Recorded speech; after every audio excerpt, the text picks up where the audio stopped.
Hey, good evening, everyone. It's your girl Tammy, aka That's a Woman. And we are here at Real Talk with Tammy B and Company. And tonight I have with us a very all my guests are special, okay? So just know that if you're ever a guest on Real Talk with Tammy B, you are and company, you are always special. So tonight we have a special guest in the studio with us. And before I introduce our special guest, our other gentlemen that are part of the panel won't be with us tonight. So this is going to be a girls' talk, but I think this is a great conversation for girls to have because our guest uniquely and specifically does a lot of brand building with the ladies. So, but before I bring her on, I want to introduce or present our girl Cola E the Great. Cola, what's happening, girl? Hello. Nice to be back. I can't wait to see what the night has in store for us. It's always good. It is, and I am happy to have you back. I so appreciate you. Much love and gratitude to you, my sister. And so now let me tell you about our guest. So her name before I do that, so I told Cola, let me share with you guys. I was introduced, actually, she was referred to me. So I volunteer within my company. And one of the people who attend the events that I host there, she recommended Miss Brooks to me. And when I had our first conversation with her, instant connection. Like, I love what this woman is doing, empowering, encouraging, telling her story. And so, when you find that light and when you have iron sharpening other iron, that's what took place in our connection. So I'm excited to bring her to the stage here. So let me tell you why I'm excited about her. So Alicia Brooks, MBA, is president of Brandnicely You Incorporated, a personal and B2B brand boutique offering consultancy and education training that works with individuals, high achieving leaders, either as corporate professionals, business CEOs, or modern women. Alicia is a lifestyle catalyst who builds personal brands through her essence, Brandnique blueprint, and her personal brand intelligence framework, including high-end coaching, conferences, masterminds, online courses, and other amazing products. Women come to her to redefine, redesign, and reset their life. Find their voice, our topic for tonight, power and purpose to showcase their brilliance to the world through her brand experience and transformation makeover. Her life's purpose, I love this also, is to empower, educate, and engage others to be and live their brand. Welcome, Alicia. Welcome. Thank you. Now, this is my first time live on TikTok. That's okay. You got this. This is my first time live. And I'm sitting here like, where is she at? I can't find her on my phone. Oh, you know what? Right now, it would be appearing on my YouTube channel. And for some reason, on my motivational Facebook page, I can't seem to get it on my business Facebook page at all. But these clippings will be put on TikTok. So you will see yourself there. So how are you this evening, my love? I am good. How are you? I am amazing, excited about our conversation. And before we dive into our conversation, I like to do a little ice breaking question. Okay. So we didn't talk in the bio, but I think in the captions I talk how you're an international speaker. You travel. How many countries is it? Six. Oh my Six. God. Five, Six six. countries speaking. Awesome, awesome, awesome. Being that you've traveled internationally, what is the most interesting place you've visited and why? I would say Nigeria because Oh, of where our roots are. My sister did. Her company had, the ancestry and most majority, I think it was like 42% of our DNA going back to doing the ancestry was from Nigeria and some from Jamaica. But, going to Nigeria, I mean, I've been there twice to speak to like 1,000 ladies and to have the, let me say, the power in my voice by just telling my story warmed my heart so because the women there were just in awe for me telling my story. And I would go back there anytime. I will go. I want dual citizenship over there. So it's just like I feel that's the country I'm called to, one of them. So that's like my going back to my motherland and getting all my mojo back. So that's what I would say. you I would say. know what? Oh my God. So I did ancestry.com earlier this year. Really? How about over 30% of my roots are from Nigeria? That's kindred spirit when we first talked.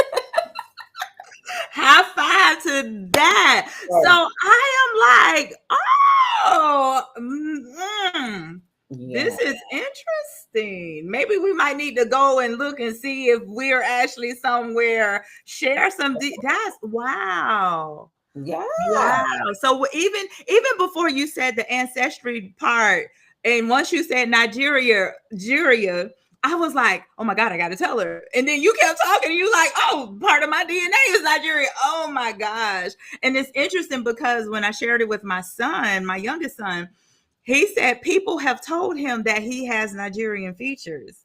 And I was Mm. like, They are wow. strong features. They're Wow. beautiful. Wow. We That are is awesome. beautiful, hunty. They're beautiful. Yes, yes, yes. All Look, shapes, sizes, colors, all over there. Beautiful women. I Absolutely. believe that. Look, now I got to get over there. Got to get over Yes. there. Yes, Gotta get ma'am. We can go next year. okay. Look, say less. Say less. We You can go look, next look. Don't you don't have to tell me twice. year. So that brings us to your story.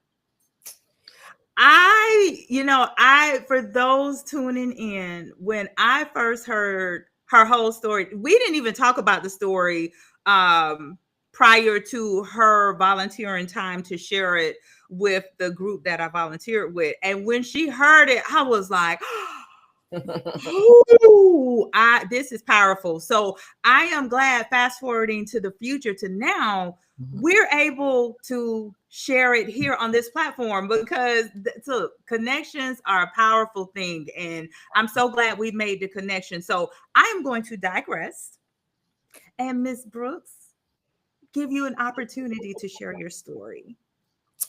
I sure will.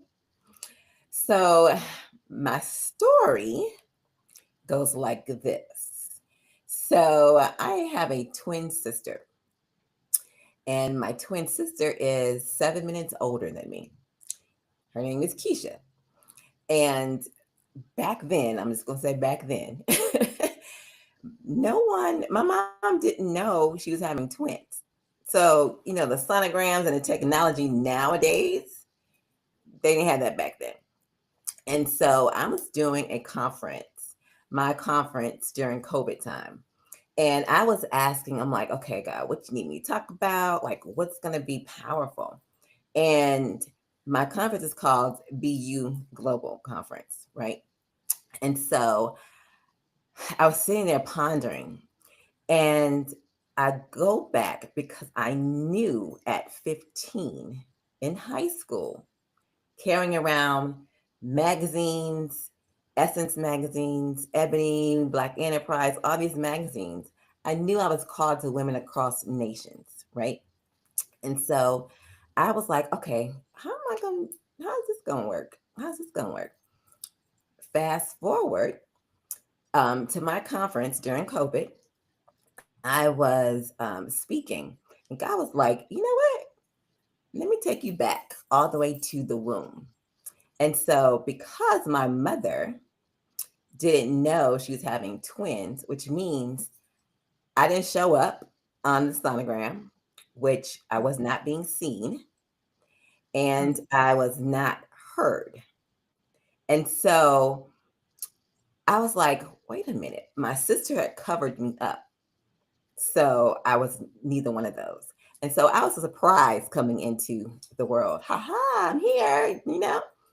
And when God to me back there, I was like, okay, at 15, you told me I'm called to women across nations and that my business, my money, my brand is all about my voice. This right here. And I was like, how am I going to do that? And so my one of my companies is Elisha Brooks International, which is the speaking side. And so I got introduced to a guy named Joshua, who was in India, who since moved to the United States. He was doing his personal branding magazine, global magazine, and asked me to write for it. And I was like, sure, I can do that. Unbeknownst to me, I'm like, why did he find me? Blah, blah, blah. Anyway, we had a conversation. We connected like you and I, Tammy. The next day, before we got off the phone on FaceTime, he was like, hey, I'd like to introduce you to somebody. Can you get on a FaceTime call tomorrow at 11? I'm like, absolutely. Mind you, he did not know I was coming down the steps in my place. And I was like, God, you told me to do Elisha Brooks International. I haven't gone international yet. What's going on with this? I feel like I'm an imposter, right? And so the next day, he introduced me to a beautiful woman, kindred spirit too, Laura in Nigeria.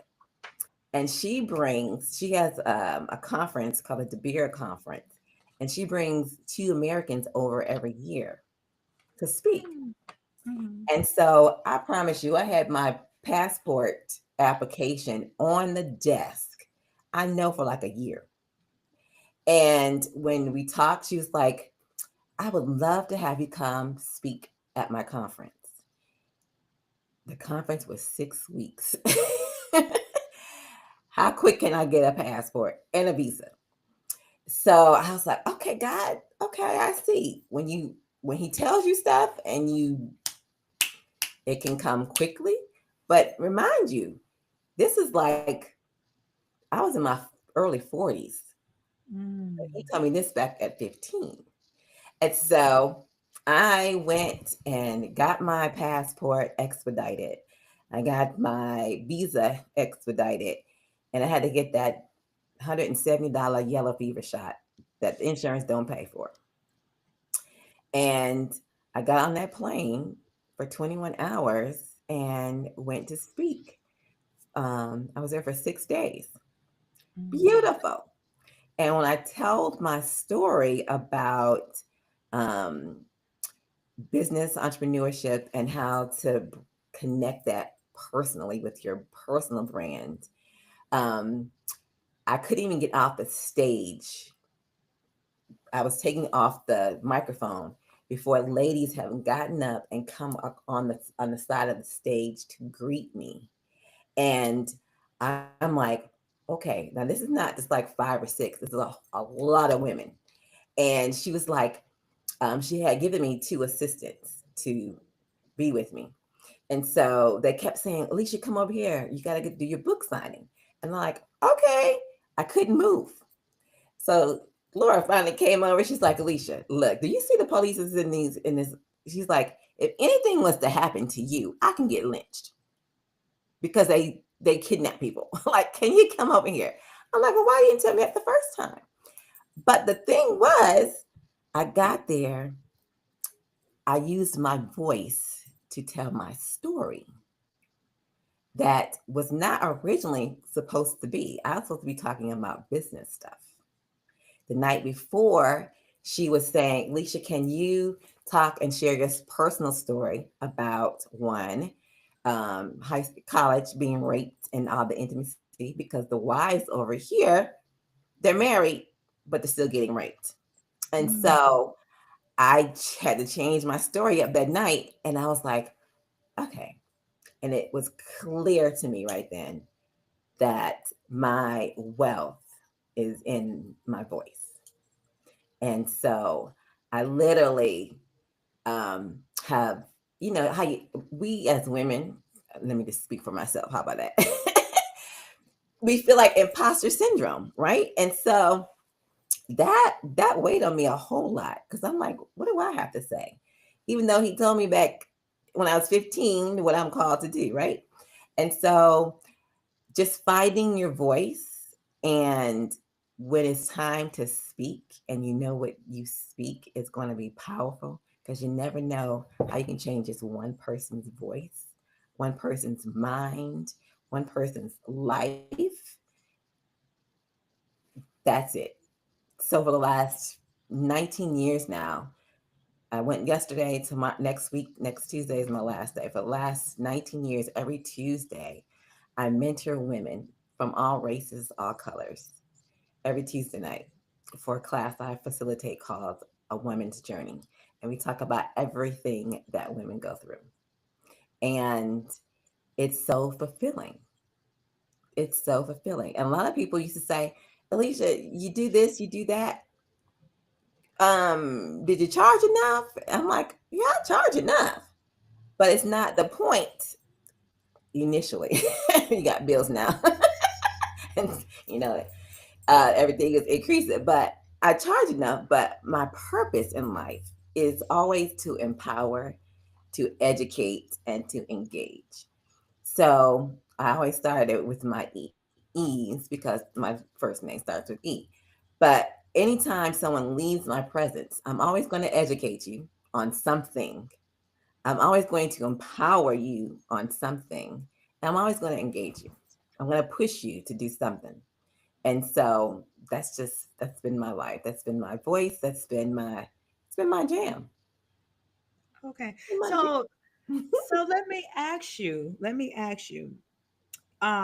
So I know in the story that you shared with us also, um, e- even though you are an international speaker, but for a lot of times you didn't speak.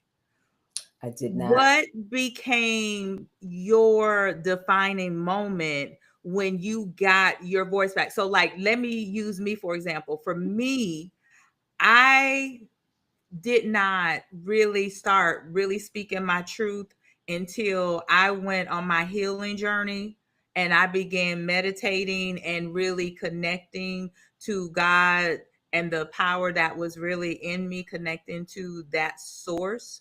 Mhm. And I learned of the chakras in our body. Don't want to get too deep because everyone's not familiar with chakras, but I learned that the chakras, and I learned my throat chakra was closed. Yes. Yeah. Yeah. So learning that my throat chakra was closed, which that allowed me to be reserved when it came to speaking my truth. In fact, I used to always blame it on my zodiac sign because I'm a Scorpio. Well, I'm on the cusp. I'm part Scorp, part Sag. And one things that Scorpios tend to do, we tend to take, then blow up, and then okay, back to normal. Mhm. But we took a lot, and so I used to blame me not speaking up for myself on my zodiac sign, when the truth of the matter is I didn't have a voice, Mhm. or I wasn't using it wisely. I now when you get me pissed off, then you which that was the blow up part. Yeah.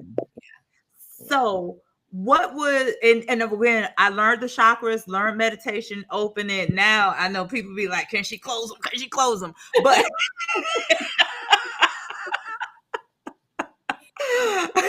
Oh, but close it. no, no, never, never. So what really what became your defining moment to really Yeah, I think there's different moments. okay. Um, so I've been married 1.5 times. Okay. Okay. Technically, I have to say two, but I'm going to say 1.5. That's my story. I'm sticking to it. Okay. Um, so at that point, it was abuse. Like there was, and I've been in relationships where I there was abuse. I did not speak up. Mm. Um, and so once I gotten out of abusive relationships and did the work, Yes. um, which means I stopped being in the relationships and started doing it, right? So I did the work after divorcing. Mhm. And in 2020, I remember telling was then my former best friend of 30 something years that Mm. I need to stop listening to all of these pastors and everybody on social media and Mhm. YouTube and because and I I stopped attending church physically. And I said, because God can speak to me just like he speaks to them. And I had to cut the noise, right?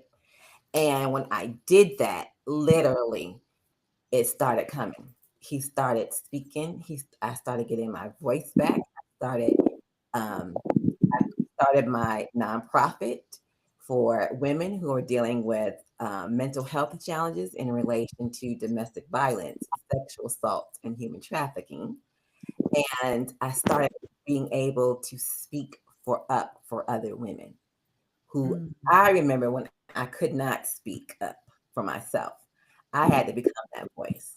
And even with mentoring the ladies all these years, I've seen them go through things. And I'm like, you got to get out of here. You got to do this. You got to do that. And they're like, I can't. I feel like I'm stuck. He's not hearing me, blah, blah, blah. And it wasn't until I was in a situation similar that I Mm. felt like, okay, now I see what we're talking about. Now I see what's happening. And so when I took a break from listening and getting into my own meditation, my own chakra work, and healing and journaling and manifesting and scripting stuff, it changed. And I'm like, I have a voice and people need to hear it, Yes. regardless if you want to hear the good or the bad. So now times when people come to me for coaching or consulting, I'm like, you're asking me, do you want professional or do you want the Lisa version? Because Lisa's going to tell you, I can tell you the sugarcoat if you want, but no, why would I? And so when you start using your voice and speaking up, you get noticed and you get respected more. And so that's probably one of my main defining points. I Because love when you it. stop listening to the noise, and even this year, I stopped social media back in, I guess before the summer started. I was on social media all the time, literally posting. I feel like I had to post every day. That was draining me. Yeah. It Mhm. was draining me. I'm like, I don't have to be on social media to get clients for one. And for two, that's exhausting. I can do it for everybody else. I'm just not. I'm not the one, and especially for me talking, I do personal branding. Stop getting on here telling your life story, your whole everything. Nobody wants to know your whole business like that. There's some stuff you just need to keep to yourself. And if they do want to know, they want to know for the wrong reasons. That part. I'm like, come on, ladies, have some couth. Not just ladies. I mean, too. Yeah. But like, go back to reserving yourself.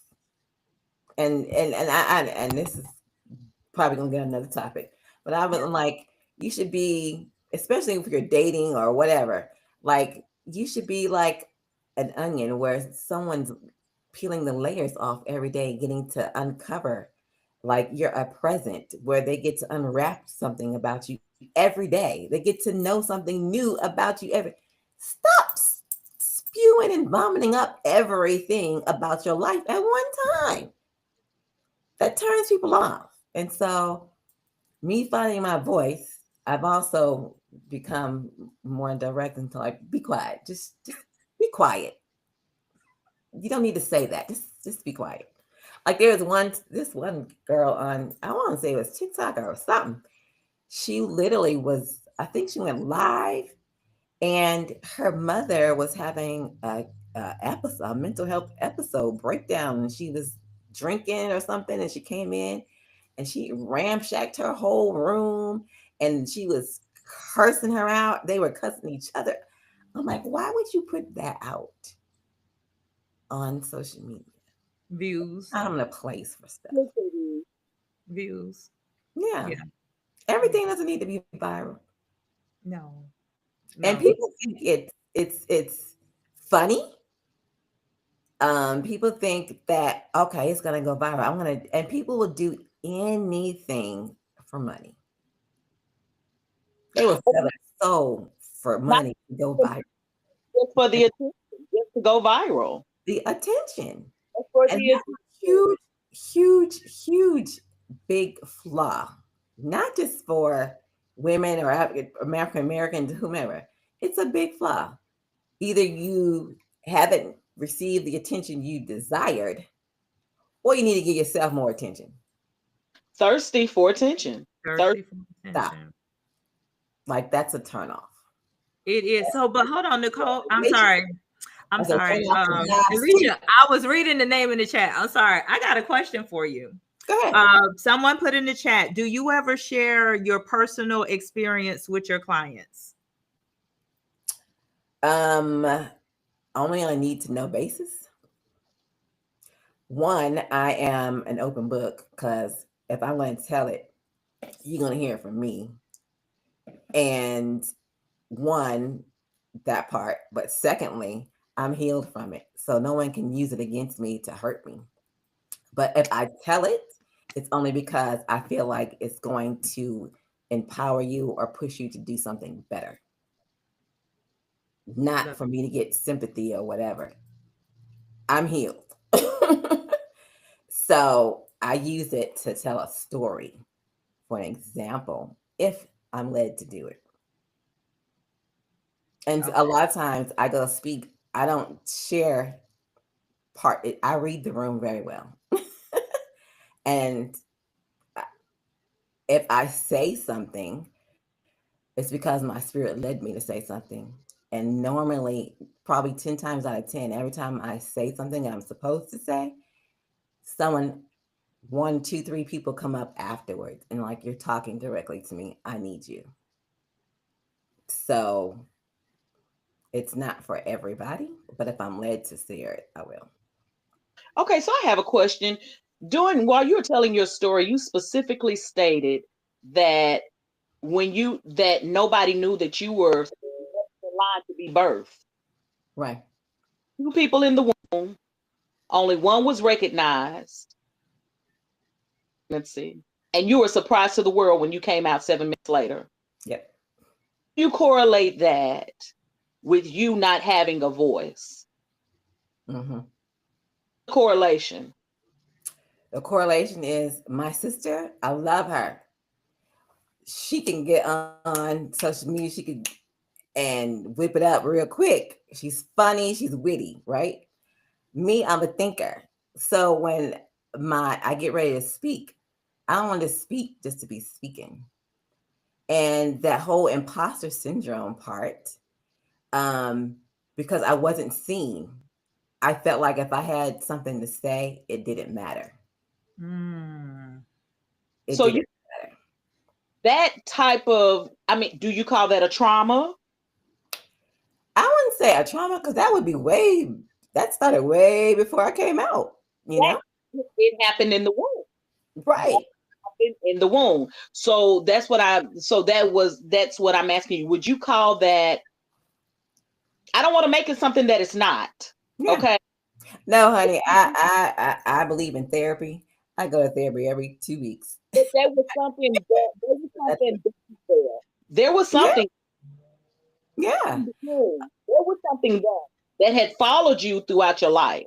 But it started in the womb. right. And I can go back to feeling like the competition thing. One, my sister's light skin. Mm. I was a dark skinned one. And everybody was loving the light skin, right? And then I, uh, crooked teeth. I had these big schoolboy glasses they weren't thick. But if I had these contacts in, I'm blind as a bat, right? So I didn't feel seen, although I got attention from guys and other stuff. I put that into my mind, my education, the smart stuff, right? And I fed myself, and I'm a lifelong learner. So if I'm going to speak, it's going to mean something, right? And so even growing up through the years, it was felt like the whole competition thing. Like she got all the attention and I was in the background. And uh, I got pregnant first. I got pregnant sophomore in college, excuse me. And everyone was like, "Well, she's gonna get pregnant first." I was the first one, right? And so it was like always a competition thing with twins, with us. Mhm. Um, I didn't want that. But I found myself taking a back seat in life a whole lot because she was first and she let you know she was first. Mm. But yeah, that's I looked when I was in therapy, or when I'm in therapy, I have, and we talked about this, I've gone through the whole channels from birth to, yeah, 50, and I'm like, okay, this is pinpointed here, I can see that happening. And she had me do exercises on that, but I wouldn't necessarily, I never chalk it up as a trauma though. Yeah, I don't want to make it nothing that it's not, but there was definitely, you weren't getting the recognition, Yeah. you weren't getting the nurturing.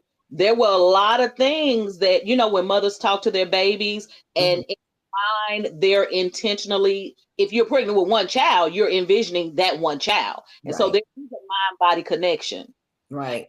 When you're talking to that, you're rubbing your belly, you're focusing, if it's only one, you're not focusing on two, you're focusing on one. That's Even when right. people touch the tummy, even when the father is touching the baby, he's focused on the one. When you go to the doctor and the doctor is doing the examination, the doctor is focusing on the one. Even Mhm. the tests are based on the one. Yeah. Everything was based on one. Mhm. So there were a lot of things that you missed in the womb. Mhm. And so, yeah, you That's brought that. And I was just wondering, how did that connect with you not having a voice? yeah. Because it totally, and they were unaware. They didn't know. Right. Yeah, but you were ignored, bypassed, overlooked because no one knew that you were there. Yeah. And now you mentioned that part. I mean, our parents, we were in Chicago and my twin loves our father. We're all daddy's girls, right? But um I would make myself feel seen by getting good grades, education, da da da. Like we all have our masters, but I'm like, I gotta do this, I gotta do this. I want the attention of my dad, I want attention of my, Wow. but it was always me wanting the attention of them, of Mm. my father, but not necessarily because I wanted the attention, if that makes sense. because I wanted to be seen. I You wanted to be Gotcha. heard. Yeah. So I have a question. Go Yes. ahead, Cola. You broke up. Say that again.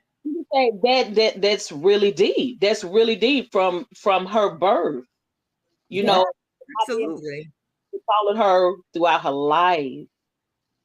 Hmm. Absolutely. And to that point, just think of how many people that have trauma or things that have happened that has followed them and they have been voiceless. While they were in the womb. And so now I'm thinking about women who were pregnant, who were in abusive relationships, Hmm. Hmm. who were Hmm. in abusive relationships, and the baby was in tune with that. Hmm. Hmm. Abusive relationships, or even just when the mother had to carry alone and didn't have any support and felt like she was alone. Hmm. So the emotion, that energy is real. Oh That yeah. energy is real, even when you're in the womb. That energy of being seen, being heard, not being heard, being acknowledged, or Mm. even what the woman is going through, what the environment is. It's whatever the environment is, the child does experience it, or the embryo experience it while in the womb. That's true. That's good. That's Absolutely. Absolutely. So let me ask you this question. It's in the chat. There's two parts to it. The first one is, do you feel that colorism between you and your sister affected y'all relationship? And then the part B is, how is your relationship with your twin now? oh, that's my girl. Like we talk probably like 25 times a day. Okay, good. um, I don't think it affected us like that. Like my mom is light skinned. My younger sister and I are dark skinned like our father. But we're all beautiful, right? And so um the whole colorism thing, it was real back then, because she got a lot of attention because she was light skinned, right? And Mhm. but that was, I don't think that brought any friction between the two of us.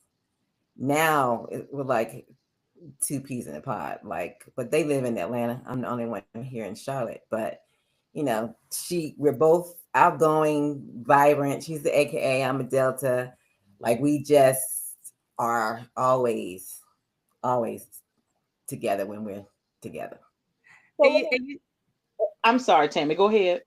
So it was interesting about you saying, the point of colorism coming up, because that was a behavior, light skin versus dark. That goes back, to time. So for you to even experience that being one half of a twin on the other end of a spectrum, I already can only imagine how hard that was for you. I do have another question, but Cola, I'll let you chime in before I read it. So as far as the colorism is concerned, and it's funny that this is coming up because we actually talked about this maybe last week or sometime during this show. We talked about color. Yeah. Um, so was it your family that made the difference, or was it that you noticed that outsiders made the difference? Outsiders. Okay, because my story is, I'm I'm chocolate drop too, and so I have a sister that is extremely light, Yeah. and my family never made a difference. So I didn't know what colorism was until Mhm. I became maybe a late teenager or something like that. I noticed I would hear about it, but it Mhm. just never affected me because we just didn't grow up in a family like that, and people didn't treat me different. So Right. I mean, it never affected anything. Yeah. Anything that I know of. Yeah, so I was just wondering if it was your home, what was going on inside the home that made the difference, or if it was outsiders. Yeah, it was outsiders. Guys.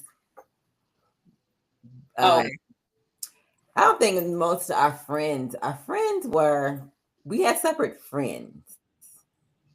But we all hung out when we did. But we had separate friends. okay. And now that you mention it, a lot of her friends are light skin. Wait a minute, that you mentioned it. Yeah. What's that? I said, now that you mention it, a lot of her friends are light skinned. Well, Mm, well, I was gonna say a lot of the AKAs are light skinned. Nikki, she's an AKA. Yeah. yeah, Yeah. Yeah, a yeah. lot of people are light skinned. Yeah. Yeah. So so Mhm. before I read the question, because somebody added that they have twins that are light and dark, but they don't experience colorism, but they're always competing with each other. So that's Yeah, the twin thing is there's I think it could be some healthy competition and some of it can be overkill. Like we have 14 sets of twins in our family.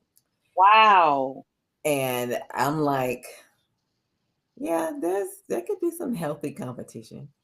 But for me and Keisha, we ours was healthy because we've always had each other's back. Like she would fight for me.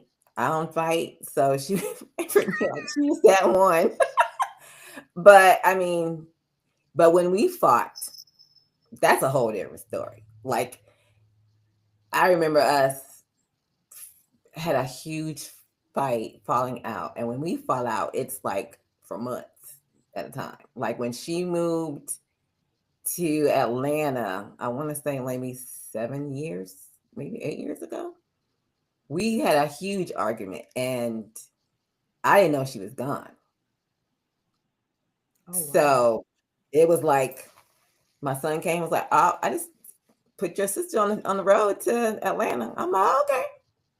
So, but those are far in between. Like we are, no one can mess with somebody, either one of us. Like, Right. In other words, y'all can mess with we can mess with each other, but nobody outside else better. mm, Okay. So yeah. hold on. So I don't want to get past this question. And then there's also another question. I am loving this chat. Yes, go We ahead. appreciating y'all activity tonight. So what's some growth steps that you would give to young women who feel like they aren't being seen? Mm. It's a whole lot of that. You said a whole lot of ASS online. It's a whole lot of that. They not even showing their face. They showing that for attention. So we really need what you have to say. We need to hear this. Let me go back to my notes then. Because honey, folks done got so thirsty, they not even showing their face anymore. No, and it's I don't know why this piece of hell y'all getting on my nerves. But I would think for me there are three main things, and I had this written down. One is self awareness.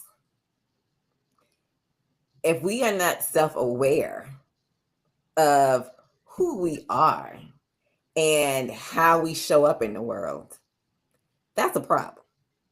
Because when you look at who you are, you're looking at your strengths, you're looking at your weaknesses, you're looking at how I can be better. But if you're not self aware and doing the work on finding out who I am, and how you want to show up and what you have to offer to the world outside of showing your body, when you take the time to get to know who you are, you fall in love with who you are, you take yourself out, you find what hobbies you want. When you become self aware, then you know you would not have to go out and do all that to get attention because you're self aware and you have self love, you have self confidence, and you're not trying to go get it out here in the world. You have Okay, it here. go ahead. Go ahead.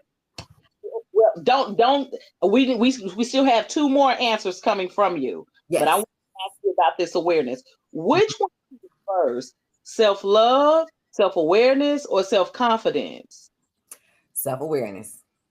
comes before the self love Yeah. and the Yeah, because with self awareness, you got to learn what are your strengths, what are you weak at, what can you improve upon, how can you do that? Like for me, let's just say, I hate sales calls, right? That's a, to me, that's a weakness. However, calling somebody, I'm like, okay, you want to do this, and that. No, I could send you an email, put you on a calendar, and we can have a conversation, and I can close you that way. But I'm not going to pick up the phone and do no cold calls, right? That's my self awareness of business wise. Personally, my self awareness, one of my weaknesses is I don't like sarcastic people. I just don't. I'm not going to date somebody who's sarcastic. I'm not going to take no clients on who's sarcastic because it's, it's just annoying. Right? And so I know I'm self aware when I hear it, and I have to decipher, okay, is this person always going to be this way? Or is it going to be, so I'm aware of the things I don't like, the things I'm good at, and I know how to communicate that. But if I'm not self-aware, if I'm not, you're with you all the time, every day, 24/7. You have to know, okay, I love this about me. I like this about me. I need to improve this. If you're not self-aware on that, then that's an issue. Because if someone else outside of you is telling you more about you than you know about yourself, like when women, not me, when we get in relationships, that's how you lose yourself because you're not self-aware of what you like, what you're not gonna put up with, what your value, what your worth is, all Yes. that. So if you're not self-aware, okay, that's a problem. Then you go to the self-love part because yeah, I might have these weaknesses over here. I might have these flaws over here, but I still love myself.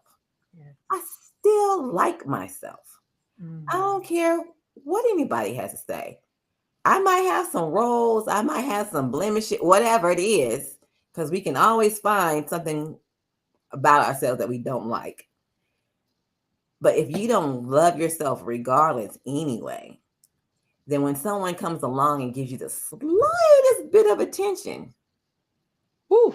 you are going to fall head over heels. You're going to do whatever you can for that person. But you got to have self love because if you don't, you'll fall for anything. Mm. And everybody doesn't need to be front and center queen on your court, Yeah. having front row seat in your life.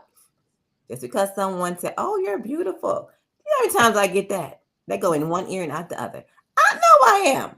Come But on. there's so much more to me than my outside looks.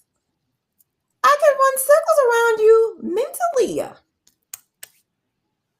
So you got to become self aware and you got to fall in love with yourself. That's why I tell clients, I, I should have. My first thing I wanted to do was to be a psychiatrist, right?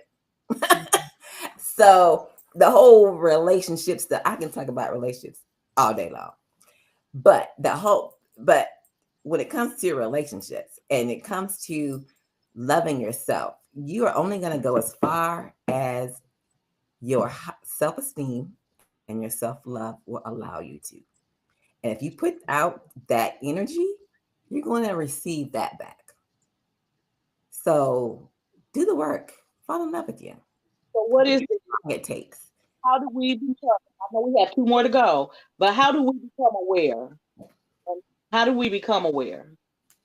I I'll take my lips get dry, y'all. So let me put some. My thing is I'm big on journaling. Um, Journal every night or every morning. Write down your thoughts. There are several journals out there that could assist you in self love. I'm big on mirror work. Oh, Mm. yeah. Get in the mirror. As a matter of fact, let me go. Get in the mirror and do this work. And when I tell you, I heard this from Lisa Nichols. I love her. She was talking about when she was going through depression, and she said her doctor wanted her to go on depression medication, and she said, "Give me 30 days." She said, "What I did was for 30 days, the first thing she did, there's three things." She's like, "I looked in the mirror," and she said, "The first thing I said, and you can write it down, you say your name first." And this is what I had to do for myself coming out of bad relationship stuff. When things happen, I said, "Elisha," you use your name. "I am proud that you," whatever it is, you say 7 different things to yourself in the mirror. "I'm proud that you got up today and you ate breakfast." Whatever that is, you say 7 things that you're proud of. Then you say, Elisha, because you're going to say your name and you're looking at yourself in the mirror. "I forgive you for." It could be something you did today, yesterday, 20 years ago. Whatever you need to forgive yourself for, you need to forgive yourself for it. And then the third one was your name. "I commit to you that." What are you going to commit to yourself that you're going to do? 7 things. And it could be the same 7 things every day. But the point is, there's these 3 things that you need to work on to get yourself back. That's the first thing. And I live by that, because that right there helped me. The journaling and this right here and the mirror work, and then spending time in nature. Mm-hmm. Myself. I'm an earth sign. I'm a Taurus. I would walk around and get grounded in the grass, walk around in tree and be with me, hear my own thoughts, drown out all the noise. All the noise is irrelevant. It's more what's in here and in here that matters more than what's out there. And so those are the 3 things that I say when it comes to becoming self-aware and getting back to knowing who you are. That part. Okay. Wow. So the next two. Yes, let me go back to my um when I talk about the other one was emotional intelligence. That's How do huge. you do that? First, what can you identify what that is, and then tell us how to do it? How to, Yes. Hold on one second. Because you're talking to somebody who has adult ADHD. And I can get off track by saying one thing. Um, when it comes to emotional intelligence, it's like who are well, I can't find go back to what I was doing. Um, you're looking at hold on. Well, she emotional intelligence, aka EQ, Yeah, centers around being mindful, being present, being intentional, your emotions, your emotions. all that. And Mhm. so, and he even active listening, which goes back to stop talking so much. We have 2 years for a reason, right? And so, having empathy for people and yourself, that goes back to forgiveness. When you have are able to have emotional intelligence, you're able to recognize your own emotions, how to control them, because a lot of times our emotions get the best of us, which goes back to the self awareness. Because if you don't know what triggers you, if you don't know what makes you happy, what makes you sad, and you haven't done the work for that, that's going to be an issue. Whether you are on the job as an entrepreneur, whatever. Because now, even with the whole women thing and the whole election stuff, I don't get into the whole election stuff. However, they were giving Black women such a hard time, and they have been for years. So you have to become more aware of your emotions and how to handle them and put them in check. So your whole EQ, emotional intelligence, really, you really need to work on that part. If you don't, there's a great book I have like 500 books. I think it's probably upstairs in my on my bookshelf. It's called, of course, Emotional Intelligence, and it's it's necessary depending on how far you want to go in life. Exactly. And would you say emotional intelligence also would entail how we process information? Being able to being able to not take things personally, Mhm. to have the ability to first listen to what's being said instead of projecting your own thought of what somebody's telling you. Take their words and listen to their words. And I say this because sometimes I find that you may talk to people or make a statement, and before you could even get to resolving the issue, they've taken whatever was said personally. And it's not a personal statement, it's not even an opinion or a comment. It's okay, this is the issue. Mhm. And you might tell somebody, this is just an example. And it's gonna this really surface. It may be, oh, you know, you have something on in your nose, booger, and we're in public, okay? Get some toilet paper and wipe your nose. Well, have you seen yourself lately? Have you seen your nose lately? It's like, what? Like, it's not an attack. This Right. is personal. I'm looking out for you. Like, you're about to get up and stand up in front of people and talk. And everybody's gonna have their camera phones out. You don't want a big No. you're not. But that's just an example. Some people, before you can resolve anything or get to the end point, they'll just take the first thing you say as an attack.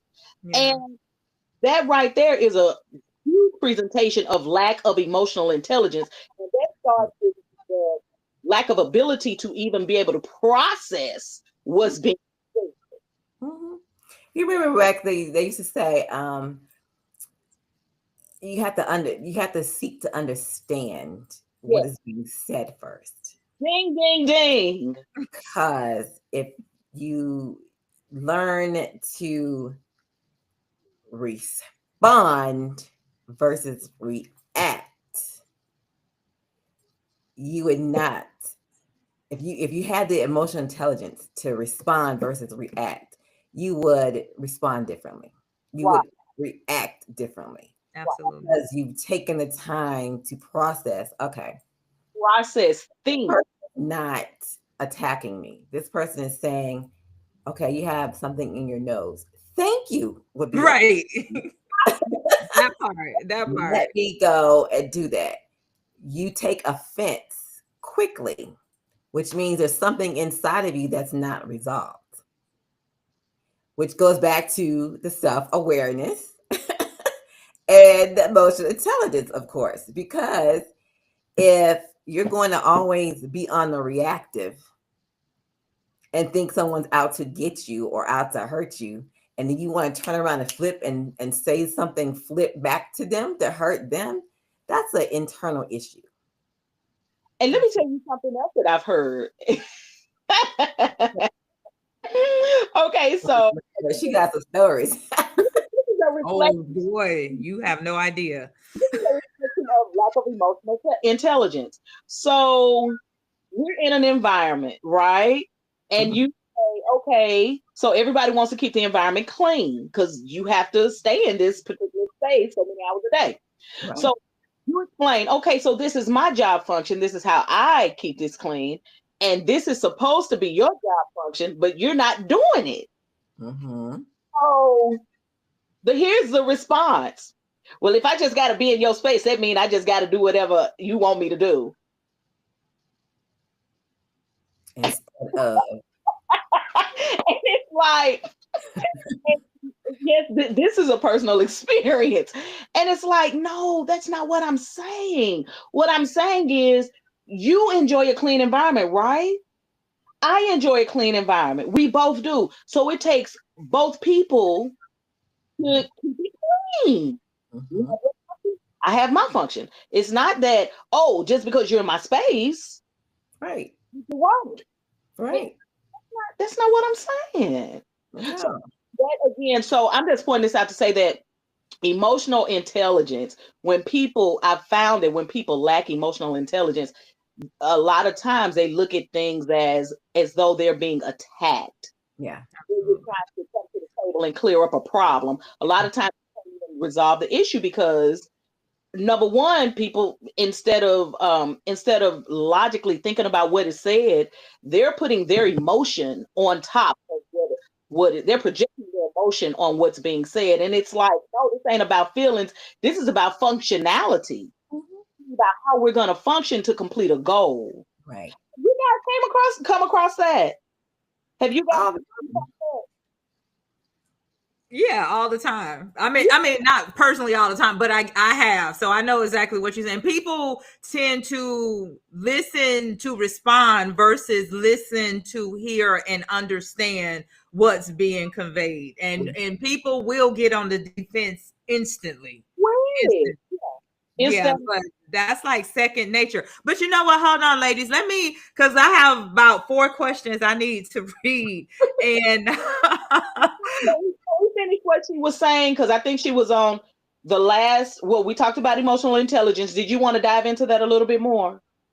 No, we're good. My last thing was we kind of touched on it, or Tammy kind of touched on it about the mindfulness and practicing that part when it comes to, I forgot what we talk about, but the three, that was one of those, practicing the mindfulness and really meditation, getting back to knowing who you are, because you get focused, you get to hear more what's inside in your spirit when you do that. That's my only other thing. Okay, so can you go back over the three that you said so that we can put it all together? Self-awareness, emotional intelligence, and then the mindfulness. Sorry. And we've touched on how to get to all those 3 points. That she, Mhm. okay. nice, nice. Okay, so apparently this is a question for all three of us. What form of therapy works best for you? Who wants to jump in first? I go to a therapist. A lot of people come to me and I need a therapist. I think every black person needs a therapist. Everybody needs a therapist, but I go to therapy because I need an outlet. I need to bounce my ideas. I need to get rid of stuff, and I need that. I can't go to the church, and the church ain't equipped to do mental health and stuff. Like your friends aren't equipped to do that. So I mean, although I got plenty of mental health therapist friends, my twin sister's a therapist. I can talk to them, but I know I'm gonna get.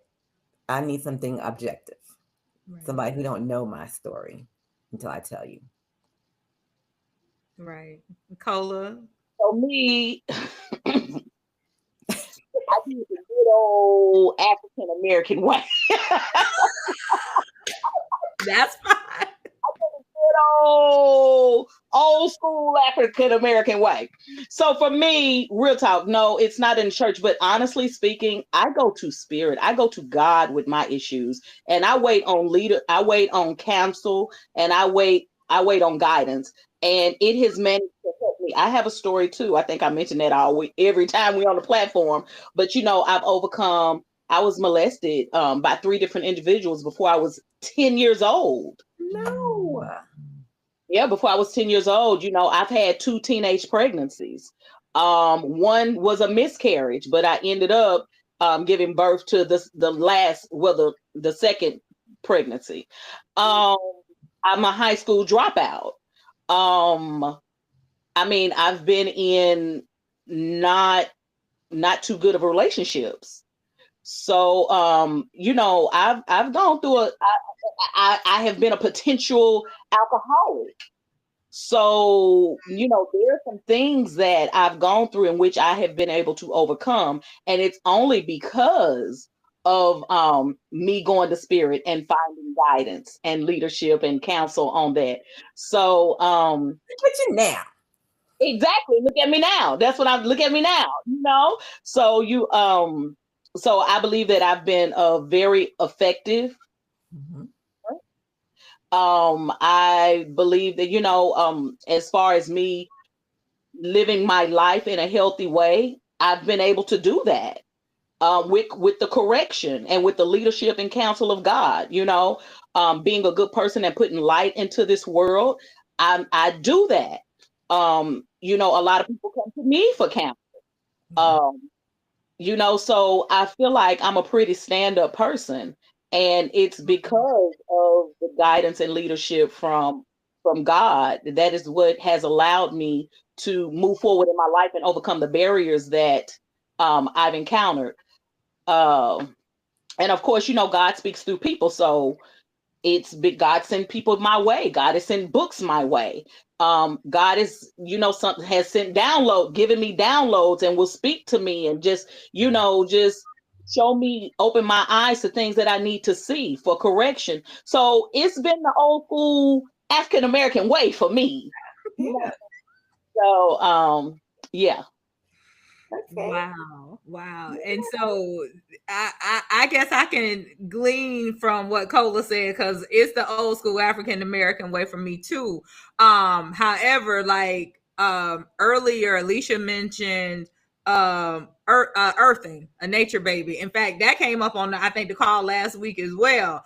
I have to go out to the earth. I have to ground. I have to center. I have to hold on to a tree branch. For those who don't know, trees pull negative energy out of our bodies. So I do that. In fact, that's one thing I am always encouraging on the individual inspiration empowerment podcast that I do. I am always get out in nature, spend time, listen, silent your mind. What the scripture say, be still and know that I am God.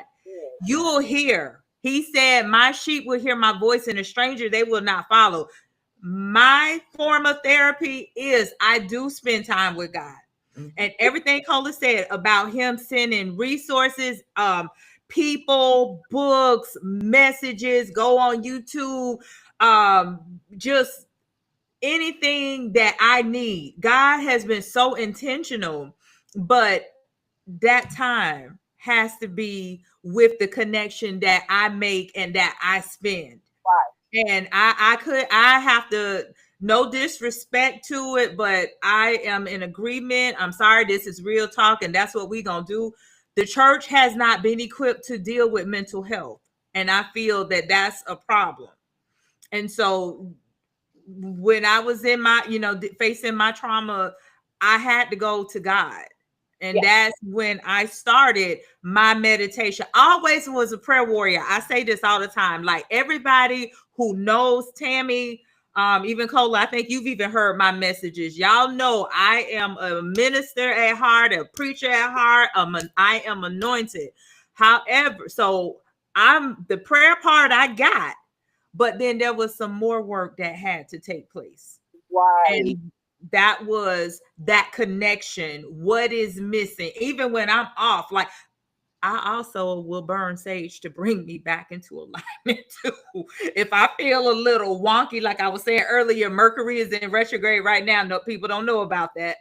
But like I feel a little off. And I recall yesterday, I just came home and I just sat on the floor and I just burnt some sage just to recenter. So that's my form of therapy. So Now wait a minute. Don't get me wrong that I don't believe in God. I do talk to God all the oh yeah. time. No, that's the first and foremost. That's where the connection comes from. Yeah, no, yeah, no, God is, Yeah. yeah, no, look, Yeah. Literally, I mean, if you need to see a therapist, you need to see a therapist. Some people get stuck in an area in which they really need that one-on-one therapy, and that's okay if you need it. I have just, even with all of the things that I've gone through, I don't think I've just ever been still. You understand what I'm saying? Or You went, you I said broke up, Cola. I said even all the things that I mentioned that I've experienced throughout my life, some people would have probably felt like they needed counsel on that. I know I needed help at a certain at a certain period of time, and that's when the books started coming my way. So I wasn't going to an office getting therapy.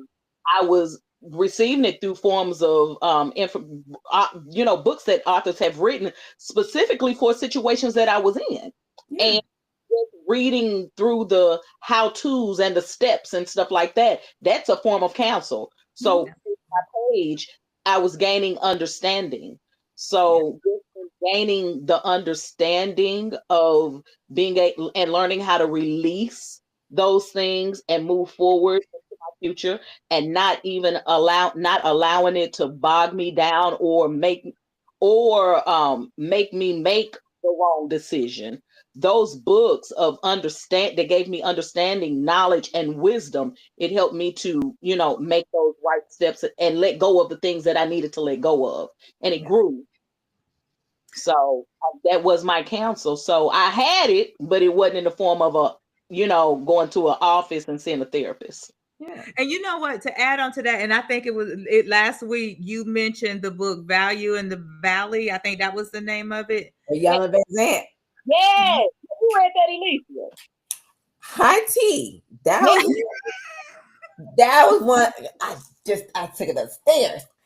That's one of my go-to books all the time. That changed your life. Changed my life, honey. And this was back in the In the 90s. the 90s, The night I used to listen to Yellow Van Zant almost every day. yes, changed my life.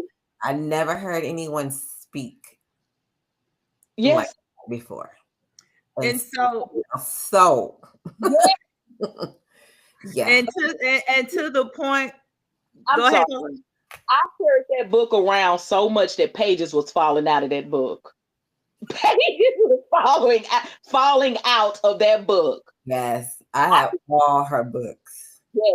That started me on my journey. First, it was I had the yearn to seek. I was seeking something. Mhm. I was seeking growth, and I wanted to leave the space that I was in. I wanted to be in a better space. And baby, that book came my way. Honey. I mean, I shot off. It changed. That book empowered and inspired me, and I mean, it totally shifted my being. It That shifted. book right there, I think is on my top 3 books of my whole entire life. Yeah, and from that book, I was open to reading because it was the first book I've read from beginning to the end, and that Mhm. opened my interest up in reading, and I started seeking books like that. And The Science of Mind. I don't know if you read that, but I don't know. Do you know Ernest Holmes? Nope, but remind me when we get off this phone. The From Science that, of Mind. That sounds familiar though. I went to The Science of Mind, and he is an author named Ernest Holmes, and I read just about all of his books after that. So I mean, that's the therapy for me. Yeah. That was the therapy. That Oh, was and this book right here. I don't know if y'all can you see the Oh, look at you. psycho cybernetics. Okay. You This are book right here. Oh, this talks about improving your self image, how to release your past, how how to set goals and achieve them. When I said something about you're gonna go as far as your personality and your self esteem, right here. You see, I got pages. okay. Okay, so let's do this, y'all. Hold on. Alicia, did you have anything else that you needed to say Now, about we're on the questions. okay? She's on her first question. But hold on, I was going somewhere because I when I mentioned Value in the Valley and the Iyanla, what I was gonna say for me personally, I used to watch Fix My Life, Yes. and I was watching it, but for some reason it started affecting me, and so I was like, oh my, like making me see things that I needed to fix. In other words, it started helping me to fix my life. Right. So I was really, really appreciative of that show, and it's just like it just started opening me up as well. So it's just like I believe like when you open yourself and when you allow certain things to come forth, you know, God would just send more and more and more. Just like as you said, Cola, it started with Valley in the Valley, then you found this other one, and then you started, you know, so it's just a beautiful thing when we open ourselves up. Mm-hmm. Yeah. So, Yes. I'm sorry. So Tammy, you were saying your form of your therapy is what? Your best form of therapy is what? Because I think we were going in a circle. Oh Response. yeah, no, I had said mine. I was done. Mine was prayer, meditation, earthing, just connecting and you know, releasing. And I talk to God a lot. So yeah. So how effective now? How effective has your method been for you? And what Oh, have you become by using your methods? so my method for me, remember that chakra opening I talked about. I feel I'm more open, I am more wiser, I know more about the third eye, so I'm connected, I receive wisdom, so it empowered me Mm-hmm. to what does the scripture say, open my understanding. Mm-hmm. So there was guidance along the journey, and it opened me to be aware of the guidance and the things that were being presented to me that I might not have been aware of, and um took me into places that I might not have gone if I would have stayed closed-minded. Let me say that way. Because I was closed-minded to a lot of things because of my upbringing. I was closed-minded because of especially my religious upbringing. So once I tapped into these particular avenues, it opened me up. So that's where my therapy comes from. So now that you know, again, I said, be still and know, God speaks through inspiration, through messages or people or things like that. So that's where my therapy has come from. And so you have seen the effects of that. Absolutely. Absolutely. It's in fact, it's the effects are so powerful. It's like the what I like to say, the interactions that I have more, it's like my light is shining Mm-hmm. and it's drawing people that's like, I mean, I've always had that bubbly personality, don't get it wrong, but it's like there, I just feel like a difference, even more with pets and kids, and you know, more lights that are you know, shining in this world. And so it's like the connection is stronger because it's like you're more, I'm drawing in more like-minded individuals, more people that are living their truth. I'm now able to live my truth and speak my truth. I'm respectful about it because I know everyone isn't ready for what I'm aware of and what I know that I am fully aware of. However, that's where they are, and I am big on meeting people where they're at. I'm just not going to stay there with you. I'm going to let you, you know, be you. But if it doesn't resonate with me, and if it doesn't keep me on the vibrational frequency that I am destined to be on, I can't play there. I'm going to allow. In fact, I think last week when you talked to, you know, closed out the session with how we are creators and our thoughts and things like that, that's a whole nother conversation that I can get into. But that's where it shows up for me. I'm more empowered, I'm more freer, I'm more I have taken a big liking to the word respectfully, because if I come respectfully, I'm about to disagree with you. and You have to say that it's wise to say that these days because, like I said before, people are so defensive. You take it as a But personal. when you get delivered from people, it doesn't even matter. Yeah. But you get your point across. It's not that you really care. It's if you're communicating, you really want to get clear understanding. Yeah, you gotta get delivered from people. absolutely. And you know what, to your point, and I'm going to go to the next question, but to your point on even that, when I was going through my healing journey, when I really started meditating and connecting and going in, like you said earlier, it comes from within. God spoke to me. I was walking around the house minding my own business, and he said, I'm going to deliver you from the thoughts of people.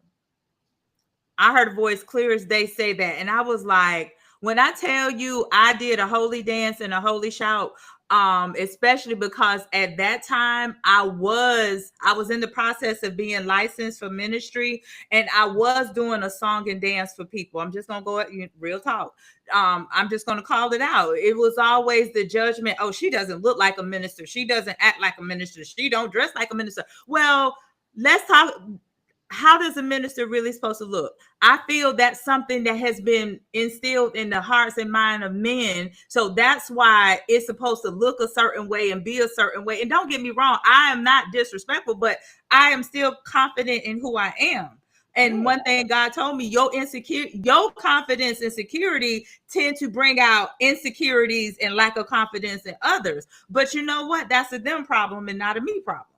Mm-hmm. So that, so deliverance from people's thoughts, God himself, that's why that connection is powerful, because he spoke and told me, and that freed me. Yes. That freed me, amongst other things. So, but let me I want to make sure I address these questions, because I know this is look, the men weren't supposed to be here tonight. Can I ask if you one more question? Wanted to ask, before we go, because I just wanted to hear, and the people to hear how what you do, your method of therapy, how it works for you, and the response that you've gotten. And I want to ask Alicia, talking to a therapist, how has that worked for her, and what type of change she's seen by doing that. You asking Tammy that first? Tammy already answered, so now I'm asking you. Um, my first therapy, mind you, I meditate every day. I have this app where I'm like, I stop intentionally to be with God. I can hear him, because we can get inundated. I can get inundated with emails and other people. So I first do that.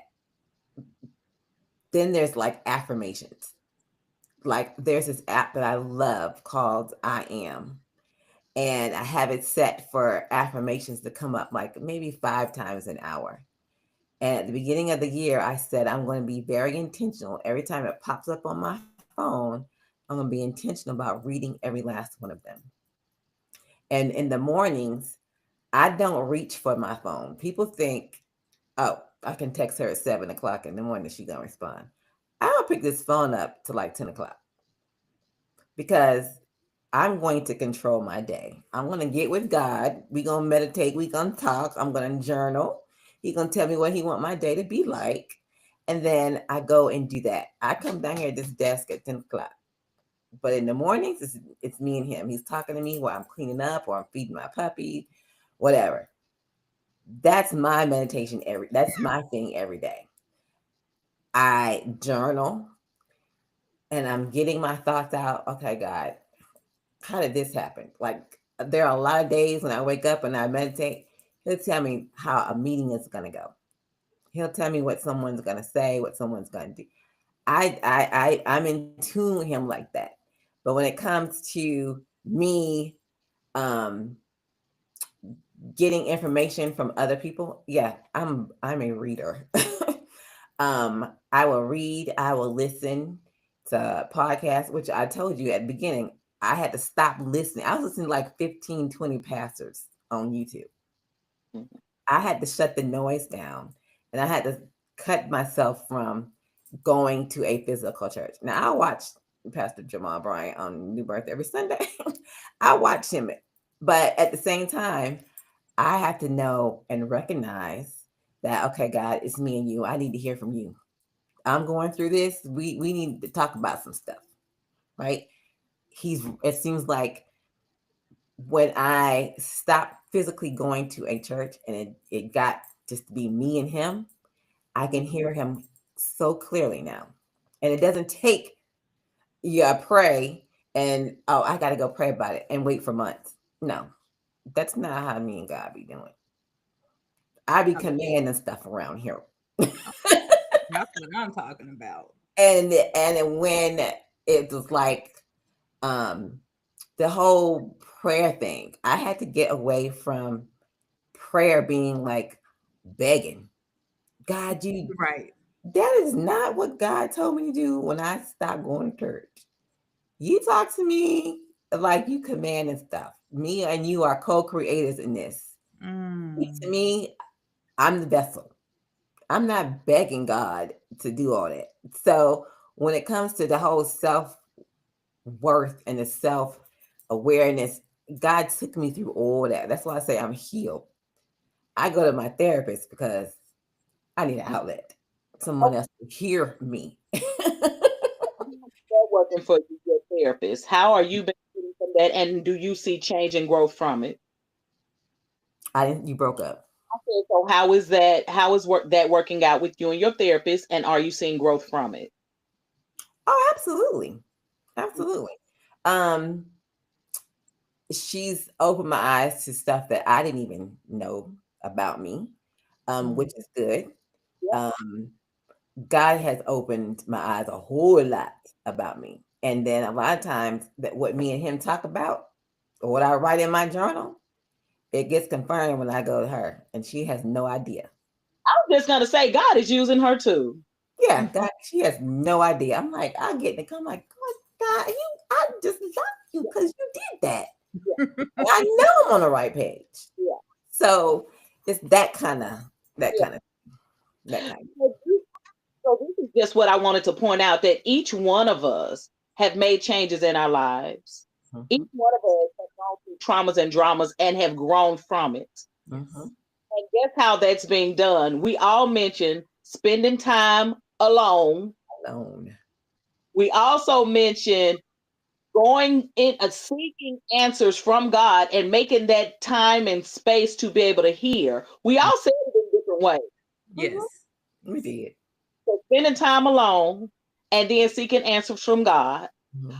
So we are also seeking information by way of books. Yes. Those, so we're feeding ourselves. And then she's taking the extra step and she's doing therapy Mm. and receiving confirmation through the therapist. That's a win. That's That's a win. exactly. That's awesome. That's awesome. And I'm always anybody who follow me on, my messages, I am always on that vein, spending time by yourself, being self-aware and listening to God. You got to Mhm. drown out the outside noises. Those noises, because this world will keep you busy, it will keep you distracted, it's going to keep pounding fear into you, and you will miss what God is saying to you because you listening to everything else but him. That's where your help comes from. Your help, your source, your everything comes from God. Yes. Yes. So this question has been sitting here in this chat for a while. So we're gonna have to abbreviate some of the responses. Um, and of course have you come back because you didn't think 2 hours. We are already an hour and a half in, and I was like, I told you these talks be good, boo boo. They are good, honey. Okay, so going back to some of the stuff you was talking about earlier, because again, this question been sitting here for a while. Did you bring colorism into your relationships?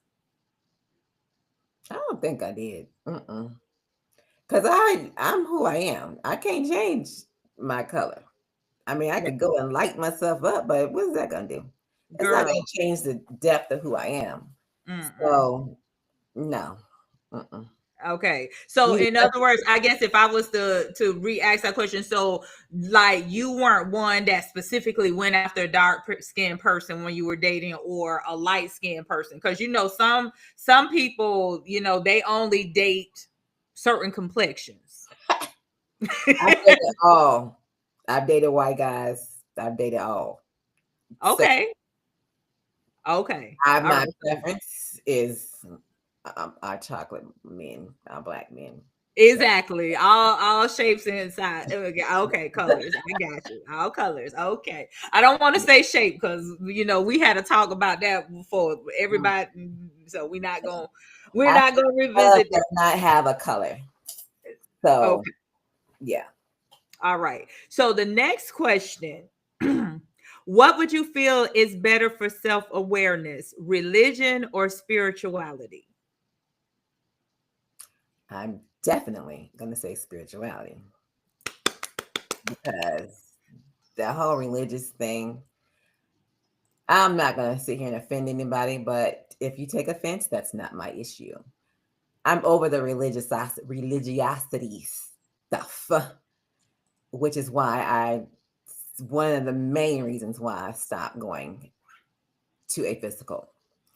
Um, the whole religious stuff, the way things were said, and the mind games, and go in there and you feel like you're getting beat up. And I, this, I, I was at a church and I was doing a leadership class. I was facilitating it, and this is when I was getting ready to do my launch my book. And there were some people in the class. They were like, "How you gonna launch your book first? Publish your book first before a pastor do?" Excuse me, what'd you say? I went off. I said, "Are y'all crazy? Y'all have books in you? You haven't published because you waiting for somebody to tell you when you can publish a book your own?" I said, "This man, any pastor, I give any man respect based on your title or whatever, but you put your pants on the same way I do. God speaks to me just like he speaks to you. I'm not asking your permission to do anything in my life. I might come to you ask for guidance, but I'm not asking for permission." Second time that happened was when the first time I went to Africa, I went down, and you know how you go down for prayer. And I went down to prayer and I said, "I just want to pray, get some prayer because I'm leaving for Africa on Thursday." I didn't tell you you can go to Africa. Who are you talking to? I said, "You must have me mixed up." And I literally said this. You, I came down here to ask you for prayer. I didn't ask for permission. I said, as a matter of fact, I don't even want it now. And I left. I'm not asking you permission. You're not going to control my life. You don't own me like that. So I had to get rid of that whole religious stuff and get more spiritual, which is why my life has done a 180 when it comes to spirituality and me talking to God for myself, going to God for myself, hearing him for me, not through the mind game stuff. That's just my That point. That's just my. Now, if you get offended by that, that's not my issue. I love you, but it's not my issue.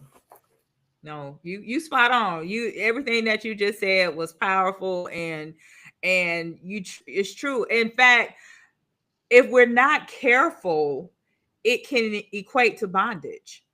Absolutely. Because people are not able to be free to do them, and So at some again, it's point, awareness. right, right, and at some point, I got you. I got oh, you. okay. Say it. I got you. Ooh, Jesus. I got you. Go Jesus. ahead and At say it. some point, people miss serving God for serving the pastor. Thank you. That's and they're missing God, but they're doing everything that the pastor tells them to do. And whether it's right or wrong, whether it's even in alignment with who they are. You missing the And whole no purpose one wants, of the man. exactly, no one wants to really sit back and acknowledge that possible truth, because if you kind of go against the forms of religion, you're kind of going against some people. It's even tied to, well, this is how my parents taught me and my grandparents taught me. So it's kind of like a generational thing that they know they have to be careful with. And they've been instilled that this is how you're supposed to operate. This is supposed to how you're supposed to be. Even like you could stay out and party all night long, but you better be in church on Sunday, in the morning. That's not relationship. That's not spirituality. That's religion. And then you wonder why people are going to church and there's y'all pulling this out of me. Y'all know I don't want to have this conversation, but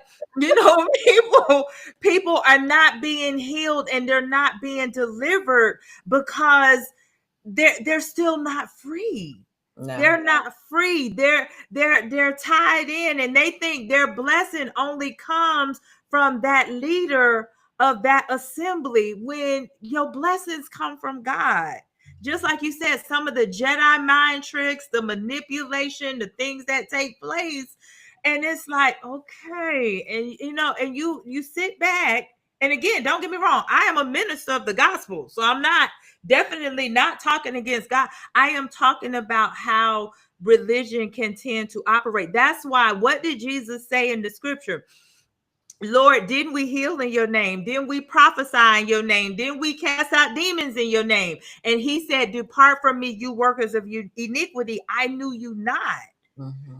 There's a reason that he gave that example. Even when he was angry and went in and overthrew the tables in the temples, because he said it's written, my house is a house of worship, but you've made it a den of thieves. Right. And that's where I feel religion separates us from the spirituality. Yeah. Anybody else want to chime in on that before I go to the next question? Okay, so I'm glad you mentioned that, the importance of having a relationship with God instead of man, making the pastor your God. Mm-hmm. And right now, y'all, what we're talking about is a very, very slippery slope. Yeah. Because people may really get confused. Because I believe I don't have an issue with church. Yeah. Okay. I don't have an issue with church. Oh. I don't have an issue with church. But it's church. It's not the church. It's the. But with the way I feel like some people could take it that way. Yeah. We're talking about leadership. Yeah. Yeah, we're not talking about necessarily, even though the church is ran by the leader, right? The church is ran by the leader. So they ask about which is most important, spirituality or religion. And this is what I would have to say to that. Mm-hmm. When you ask that question, it seems to me like you're seeking a better way of life. That's what I can pull from that. Because you're looking for something, religion or spirituality. Mm-hmm. Most people tend to go to one of those things because they're seeking a better way of life. Is that what you would pull from that? I would pull understanding or your thoughts. What are your thoughts on that? That's what I would pull from it. I would pull that they're looking for growth. They may be looking for understanding. Or another way, or enlightenment. Things up under that umbrella. Mm-hmm. Enlightenment, growth, understanding, peace, or just how to live a good life. Mm-hmm. Pull from that question. And what I want to say is, God is spirituality. Yes. And what has happened is a lot of people human beings have added religion to that. That part. So we can't get lost in, and then when we say religion, that may mean different things to different people when you say religion. So for me, the safest thing would be religion tries to be spiritual. Mm-hmm. The church is spiritual under the right leadership. Mm-hmm. So right leadership. Mm-hmm. And then I believe, for me, the principles of the Bible are spiritual. So when you say religion, for me, and spirituality, for me, that would be the Bible. People attach religion to the Bible, right? Mm-hmm. And then some people attach spirituality to the Bible. Yeah. Some people do it. Some people might attach it to, they may not attach spirituality to the Bible at all. Some people attach spirituality to the Eastern principles, like Buddhism, Hinduism, things of that nature. Or Mm-hmm. some people will say no type of religious teaching at all. Just one-on-one, me and God, no names, no titles. Mm-hmm. So that can mean different things to a lot of different people. That's my point. So this is a real slippery slope. And I am always mindful not to plant seed into people who I might kind of feel like it may go the wrong way. Right. You know what I mean? So how I would like to answer that question is, I would just say, the natural laws of the universe and natural principle in the Bible, just the 10 Commandments: thou shalt not kill, thou shalt not steal, thou shalt not covet another man's wife. I mean, those things like that, those are just natural laws. How can you do wrong and expecting good to come to you? That's just a natural law, you know. Right. So and that's what Jesus preached. Mhm. How can you do wrong and expect good to come to you? Love thy neighbor as thyself. We're made in the likeness and image of God. I mean, somebody smacks you, turn the other cheek. I mean, I have an issue with that one, but Yeah. But ultimately, let me say this. So ultimately, we're still leaning more towards spirituality than religion. Everything that you're pretty much is saying, because that may mean something different. that's the problem. That's that yeah. That might be religious to them. So this is what I will say: the principles of the Bible are spiritual. Yes. The principles of the Bible are spiritual, and they work. You can see it work in nature. You can see it work amongst humans. If all of us carried love thy neighbor as thyself, if everybody in the Yeah. whole Be a world beautiful world. mentality, there would be no wars. No Right. one would be starving. Everybody would have enough. Nobody would go without, because we will be taking care of one another and one another's children. And then, Tammy, I will be taking care of your mama. And not only would I be taking care of your mama, but Alicia will be taking care of your mama. You will be taking care of your mom. Your neighbors will be taking care of your mom. You will be taking care of your mom. And y'all will be doing all of it for me and my mom. And we will be doing it toward each other and each other's children and grandmothers and cousins and uncles. And there would be no wars. That is a spiritual principle. And it's Exactly. found in the Bible. So this is Right. what I'm saying is, the principles of the Bible are spiritual. Some people may call it religious, but then others may call it spiritual. That's all I'm saying. That's a very slippery slope. No, I don't disagree. And I guess the question was more, how do you feel for self-awareness, which is better, religion or spirituality? But based on both, because we're gonna move on. So based on what you're saying, which is right, yeah, I mean, which is fair. You have religion, you have spirituality. Some people intertwine the words. Ultimately, that's it. Yes. It's a hard question to answer without understanding what somebody mean when they say religion, and without understanding what they mean when they say spiritual. So I would have to say, what's your definition of religion and what's your definition of spiritual? Because to each person that means something different. That's So fair. I want to be That's fair. clear. Yeah. Okay. So, and I think this kind of came up, but since it's being asked as a direct question, I want to ask you to repeat. So the question is, what's some steps to fall in love with yourself?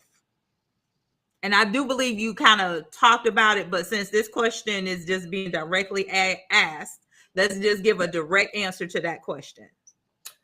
Um, I would say one, going back to self-awareness, find out what your weaknesses are and your strengths, and take yourself out to dinner. Love on yourself. Figure out what your hobbies are. Buy yourself flower, whatever that is that you like and love. Do that. speak to into yourself, empower yourself every day. Um, I love bubble bath, so my time is Thursdays and Sundays where I take a bubble bath to spend time with me, to love on me. Um, I play different affirmation songs. There's these songs that I love to listen to that's empowering. I play those like fall in love with you. What does that look like for you? That could be something different. Exploring and stuff like traveling. Find something that you can fall in love with you and do. Um, because if you don't fall in love with you, then when somebody else falls in love with you and asks, well, what do you like about this? You wouldn't even know because you didn't spend time with yourself. So spend time with yourself figuring who you are out and just loving on you, forgiving yourself, all that stuff that I mentioned earlier. You know what? And to the point,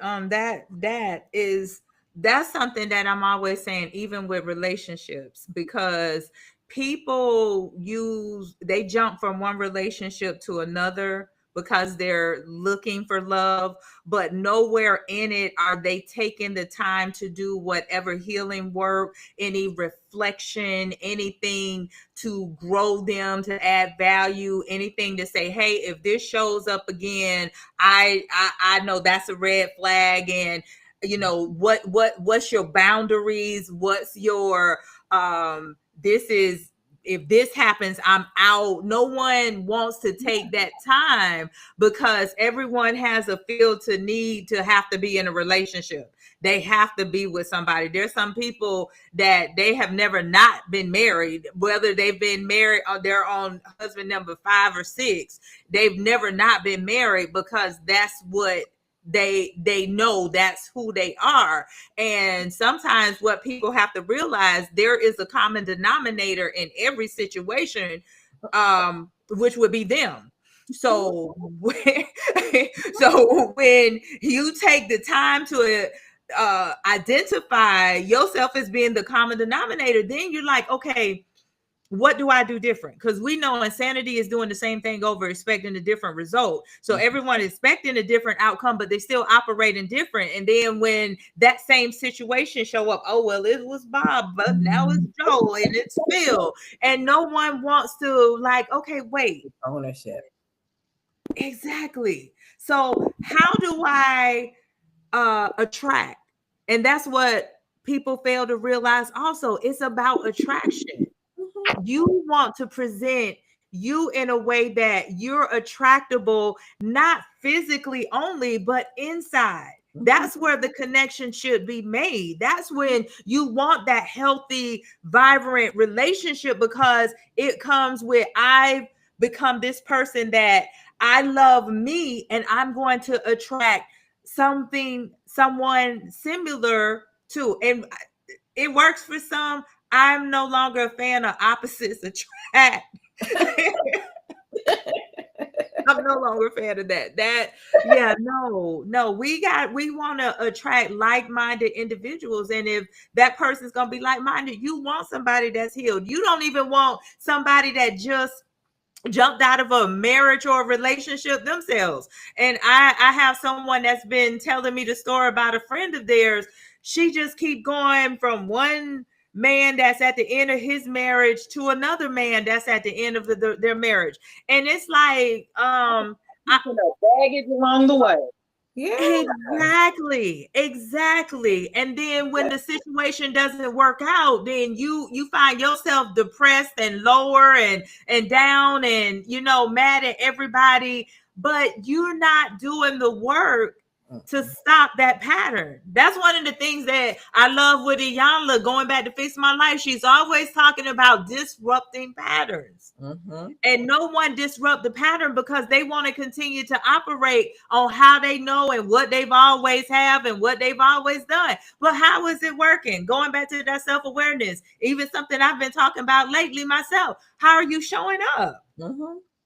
Are you showing up desperate? I literally took time away from dating. I haven't Good. been more since 2017, 16, one of them. I don't know. I have I've gone out on dates, but Mhm. as of March, I've been on a sabbatical for men. I'm just tired of meeting the same kind of man, just in a different body. So I took a sabbatical. Now, that's for me. And that's you interrupting the cycle. Yeah, because I'm like, is it me that I'm keep attracting the same person? And I little bit on sabbatical. I'm like, I've been enjoying me doing, I have a purpose in life.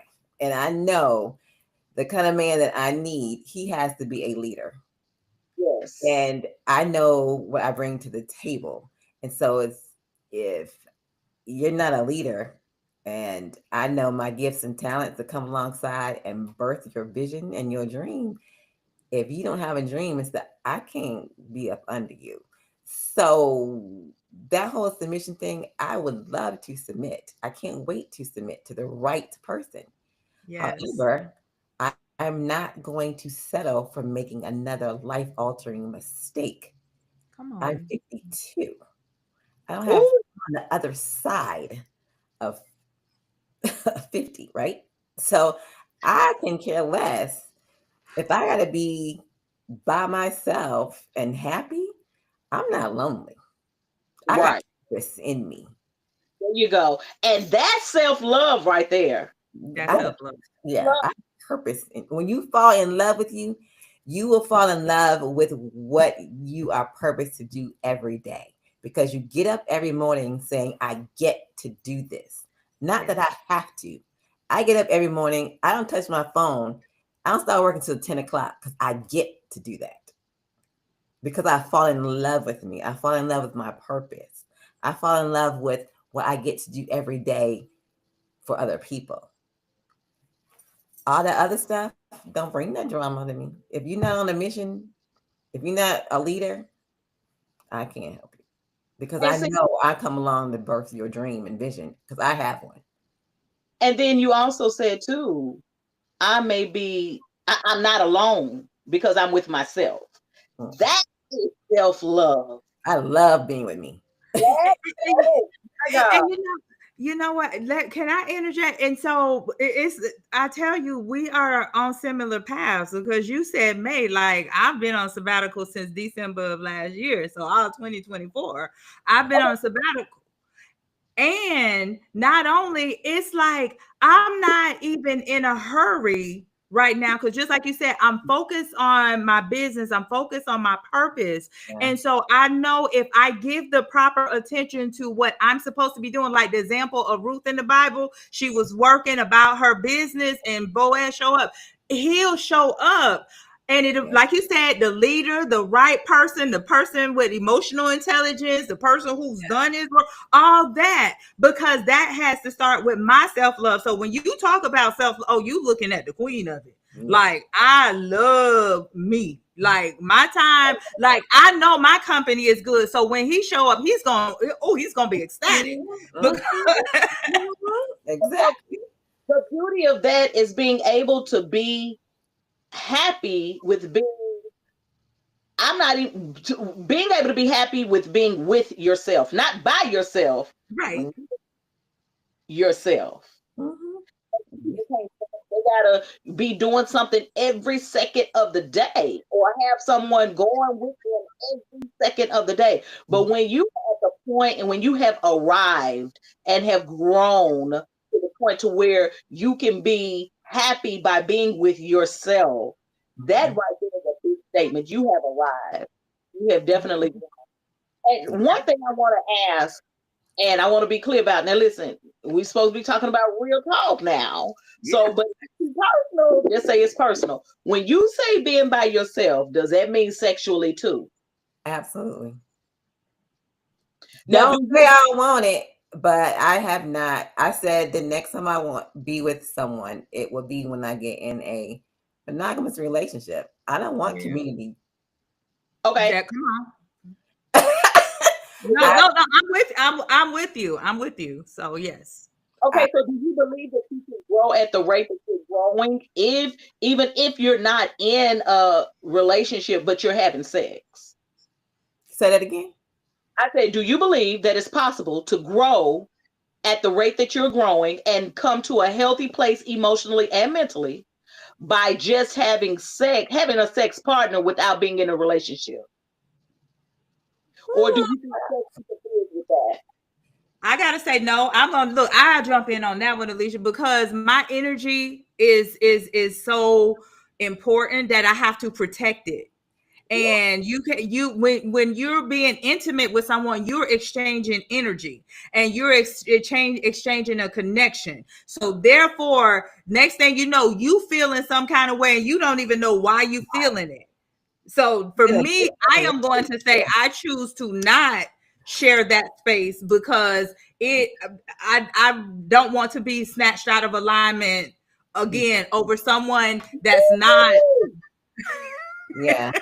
Girl, when you say snatched out of alignment, that is so true. So many people believe that they believe that, it's okay. It may be okay for what they want, but when you're saying, no, I'm done with dating, I need to take a sabbatical, I'm just focused on me. But but some people are like, but I need a little D here and there too.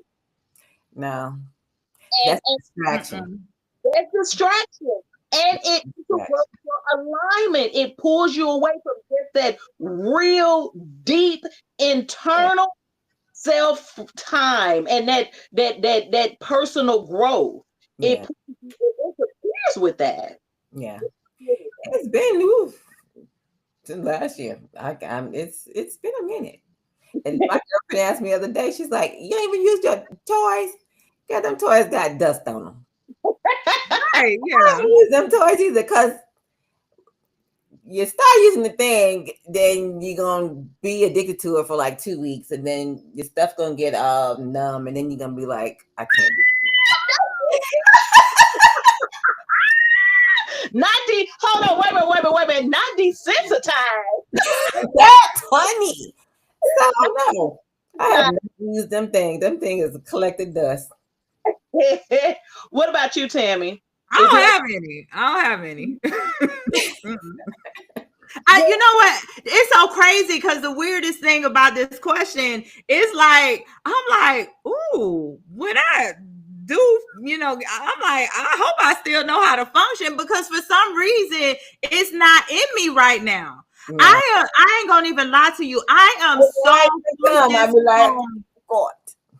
yeah, I'm so focused right now. It's just like in Think and Grow Rich, Napoleon Hill had a whole section on sexual energy and harnessing it towards whatever you want. So right now, all my sexual and all that energy is focused on growing That's a Woman and my brand.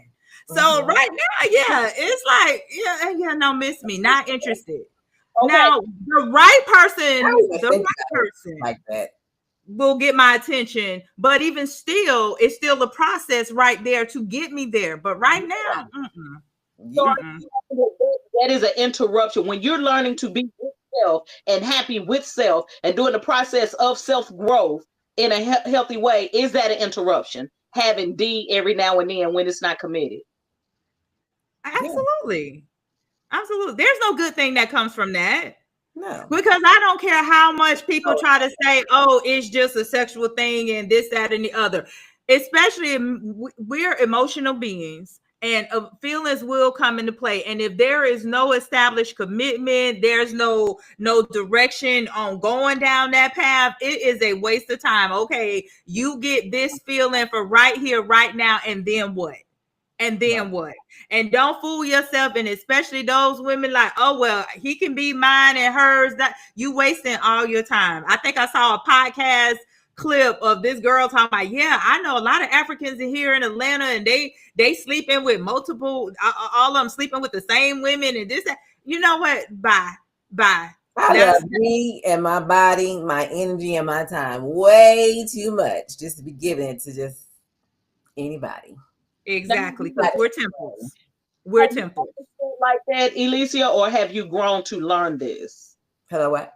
Have you always felt that way, or have you grown to learn this during your I've grown to learn this. I've grown to. I used to be one that I can compartmentalize very well. Yeah. And I would be like, okay, well, if a man can do it, I can do it.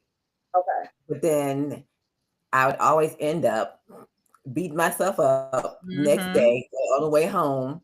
Like, daggone well, you shouldn't have did that because that ain't going nowhere. Yeah.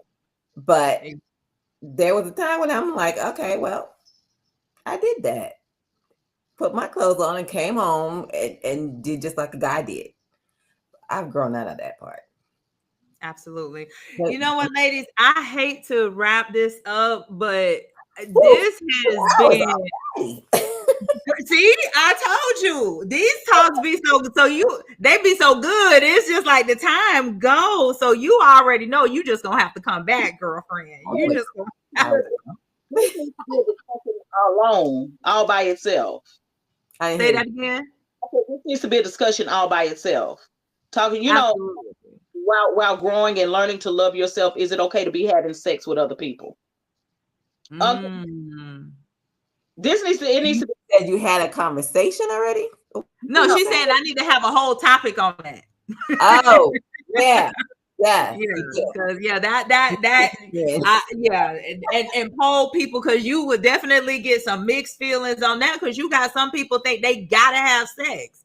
No, you don't. No, you don't. And I know that sounds crazy, and I never thought I would be standing in this position saying that. But No. no, you don't. When you really love yourself and you really are connected and in alignment, you don't. The most fulfilling thing is the peace that you get out of the love that you have for yourself.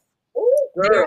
So, that's the value right there. That's the value right there. So as we get ready, woo, man. But I'm gonna bring it in as we get ready to wrap this up. This was awesome. I knew this was gonna be great conversation. And then I feel God is so intentional because this was a women's only conversation here. Even though men were, able to listen in, but this was a conversation for the ladies. So I'm so glad it worked out as it did. So before we bring this to a close, um, Alicia, any final words, any top of mind things that come to mind that you want to leave with the viewers as we wrap this up? um, as you close on 2024, take the last, 3 weeks we have? 2.5 weeks? Find out what you want to do for you in 2025. Mm, Let 2025 be your self-discovery year. It's golden 25. So make that the best year. But what does that look like? Which means you got to spend some time with you going into to 2025. So take that time now. Don't put it off. Take your time now to figure out what you want your year to be like, what you want your new you to be like. My new year starts on my birthday. So I'm not into the whole thing, but when it comes to finding out and loving you, figure out what that looks like and do that. Don't be in a rush to be all things to all people and have to be in the space and company of people. Fall in love with you and get that quiet time and see what God is speaking to you about. You never awesome. know what that could be like. It's amazing. I agree. And to the finding your voice topic, Mm. what would you Yeah. say the parting words on that? For finding your voice, I would empower you to write down if you could talk about any topic, what does that look like, or what does that topic look like? A lot of times when we look at, okay, what am I going to talk about, or what am I going to write about? What is that topic that really perks up your energy that you research, or if you hear the word, you want to say, okay, they're not doing that right. I need to talk about this. I need to get this out into the world. This is what is that? Write that down and become a master of that. I am big on finding my voice for one, but personal mastery, personal branding, your business brand, that's my lane. Find out what your lane is and put your voice out there around it. go up and just show out. Just show up and show out and put your voice out there. I guarantee you, those people who need to hear it will be there to hear it because they're waiting on you. They're waiting on you. So go do that. Awesome. Awesome. Yes, they will. Yes, they will. Thank you. Thank you. Thank you. Those are awesome final words. And my girl, Cola E the Great. Can I call you Cola EC the Great? I'll love you, but I do free as too. I wanted to go back to the beginning of the conversation and just talk about how Alicia was telling us her positioning when she was in her mother's womb. Mm. Talk about and how the start of her life in the womb followed her throughout her living life outside of the womb in the real environment, and how she overcame the not being seen, the not being heard, and where it started. So I just want to start there by saying, for women who are carrying, Mm. although sometimes we may not, for those of us who think that the babies that we're carrying in our stomachs are not aware of the energy that's being felt, they may not verbally understand what's going on. They can feel energy. Yeah. They can feel energy, and they're in an environment and they're not getting the energy that they need, um, that is effective. Mm-hmm. And how they start out in your belly could follow them throughout their physical life and impact them in other ways that they would never know and understand. And they would always have a question, well, why? Mm-hmm. Until, something is brought to them, like the Alicia had an experience that she had, that kind of showed her where this not having a voice came from. So I just want to say, the babies that we're carrying, be mindful that you're carrying an energy, and that energy feels your energy and environmental energy. So love on your baby, talk to your baby, treat your baby as though your baby is already there outside of your belly. And be mindful of the arguments that you have and the energy that you may hold toward people, the anger that you may feel, the depression that you may feel, all the different emotions that you may feel. That baby is feeling it all. So be mindful of that, because a lot of times, what it could be, that what that some of the child's issues are, maybe they started at birth while they were within you. Mm. So be mindful of that. So that's one point. And then two, she talked a lot about self-love and self-awareness, and that came along the pathway of her finding her voice. I think this is something that has come up in many of our topics lately. And I'm pro self-love and pro self-awareness. So she went through and she mentioned the steps of becoming self-aware. And if you guys need to go back and rewind, go back to that point and find out what she said on how to become aware of self and how to learn to love self. Do that, because without self-love, and I always say this, without self-love, you have nothing. You have nothing. If So you don't have self-love and self-awareness, you have absolutely nothing. I don't care how good your job is, how much money you are making. mm-hmm. There's people out there making millionaires that are living lives of depression. They're living lives of addiction. They're hanging themselves and they're killing themselves. When you can have the money and happiness too. You can Absolutely. have happiness. Of course, life is not always perfect, but I'm just saying, money, position, titles, labels, it does not replace self-love and self-awareness. Without self-love, without self-awareness, you have absolutely nothing. So Alicia talked about that today. Focus on self-love and awareness and learn that that's where the wealth is. Another thing, we also talked about books. That's something all three of us had in common. Mm-hmm. Spending that personal time with God, spending that personal time with ourselves. And we also talked about how we grow ourselves through books, and which brings about growth and understanding and knowledge and wisdom. So obtaining growth outside of ourselves and our own thoughts. It's a to look outside of yourself for different authors who speak to you and who can stretch you and who can grow you. So um the learning how to love yourself, being self-aware, and stretching yourself with external knowledge such as books and things of that nature with authors that resonate with you, those things, and that will continue your growth in this life. So continue to practice those things. And let's live our best lives. Yes, I am always for the living the best life. Yes, yes, yes, yes, yes. All right. So listen, Alicia,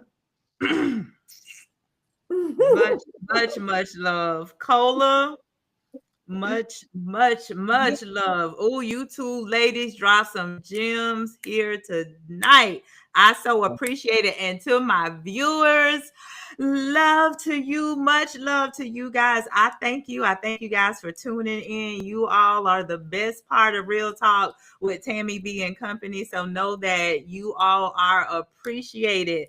And so, as we bring this to a close, I do want to drop the little seed, plant a seed. We're going to have a virtual vision board party for our January 15th session. So, go ahead and start thinking. Alicia took a stab at some things for 2025. So, I am telling you, start thinking. What do you want 2025 and beyond? I'm a person that believe vision goes beyond. When you cast it for way in the future. So start thinking some things. We're going to do a virtual vision board party, and just I hope you gleaned from the message today, because there was a lot of things that I know that we can take from today's topic. It started with finding your voice, but we start with one topic and then we branch off. But that's the beautiful part about being fluid and being open, and that's what I encourage each and every one of us on our journey, to be fluid, to be open, explore new things, try new things. Take what works for you, because one thing I know, when you allow yourself that space and that opportunity, you're in a world of expansion. You're in the world of growth. You will always be evolving, and each day you'll become better and better and better and better. So, as always, I thank you guys, and I hope you're checking out Planting and Watering and getting your weekly encouragement there. And if you don't have It Had to Happen, Release the Past and Step into Your Power, I invite you to click on the link and get that. I will be having my first book signing in Atlanta tomorrow evening. So I'm excited about that. And yes, so God is doing some amazing things, growth and expansion. And Alicia, next time you're in Atlanta, we do need to get together. Let me just go ahead and let you know that publicly. And so we have one more session will be taking place next Wednesday, 7:30. I'm sorry, same time, 7:30, and then we're gonna take a break because Wednesdays will be falling on Christmas and New Year's, so we're gonna be spending time with our family. So one more session before we close the year out. So I want to leave everyone with this quote: when you find the courage to use your voice, it has the power to positively inspire and change the lives of others.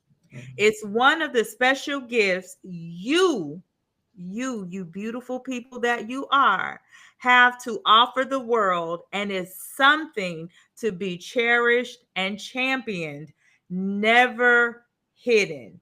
And the author of that was Nicole O'Neill. So find your voice, use it for the betterment of not only yourself but others, because I promise you the world needs to hear your voice. So until next time, you guys be the super amazing people that you are. Again, Alicia, Cola, love and appreciate you guys.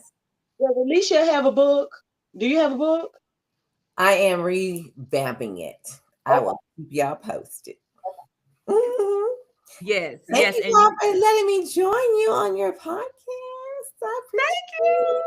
Thank you for being here. Now. Absolutely, absolutely. And thank you again for the value add because there was a lot of that. So thank you so much. Ladies, have a blessed rest of your night and I will talk to y'all soon. You too. Bye. Bye.